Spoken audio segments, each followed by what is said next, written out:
umibig sa babaeng alam mong hindi ka magugustuhan. At masakit pag nakikita mo na nagsusubuan, naglalambingan silang dalawa ng BF niya. Wala kang magawa kung hindi tanggapin, walang puwang sa isip niya, na maisip niya na merong puso na humahapdes. At tuwing ang labi ng iyong mahal sa'yo'y dumadampi, parang ako'y aping-ape. Wala akong malapitan kung hindi ang alak lang at ang pulutang papaitan na nagbibigay ng kaginawa ang panandalian upang maunawaan ang ginawa kong kamalian. Ang agawin ka sa kanya at ikaw ay sulutin, at ang pagsasama nyo na maayos ay gustutin. Alam ko na gusto mo rin, ngunit bawal kasi malito. Ngunit kung iiwan ka na niya, lika ako'y nandito. Halibang magmahal sa'yo ang katulad ko.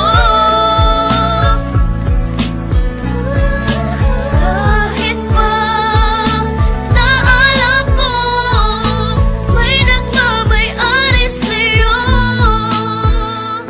Ilang bote ng alak ang inubos ko't itinaob upang kahit papano ay lumakas ang aking loob. Ngunit bakit ganun pa rin, wala pa rin ipinagbago. Di ko magawa ang aking mga ipinangako, na hindi na kita guguluhin pa at lalapitan. At ibibigay ko ang hiling mo na katahimikan sa piling ng iyong minamahal na walang ginawa kundi saktan ka at paluwain lang ang iyong mata. Wala akong magawa kundi ikaw ay unawain na ikaw ay nagmahal at siya ay mas nauna sa'kin. Kung kaya nilawakan ko na lang ang aking isipan, at doon nasabi kong ba't ko ba pinagsisiksikan ang sarili ko sa taong di ako pinahalagahan. Nagmagmahal pala sa tulad mo'y isang katangahan, ngunit hindi pa rin nagbabago, ikaw pa rin. Kung iiwan ka niya, nandito ko, handa kang tanggapin. Halibang magmahal sa'yo ang katulad ko.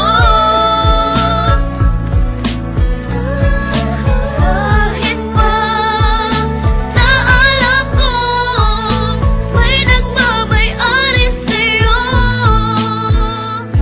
Mabigat man ang problema na sa'kin ay dumaan, mahirap man kailangan kong bitawan upang gumaan. Yan ang aral na natutunan ko buhat ng matauhan, dahil pala sa'kin kayong dalawa'y nagkatampuhan. Kung kaya iiwas na ako, yun na ang aking pasya. Wala nang magsasabi sa iyo nang iwan mo na siya. Wala nang magdetect sa'yo gabi-gabi bago matulog. Di na magsasabi ng bangin ka ba kasi nahulog na ako sa'yo. Wala na sa iyo nga aligay, pag magmumura ka wala nang tatapik sa iyong bibig. Sa tuwing magkikita tayo, di na ako sa'yo lalapit. Pag sa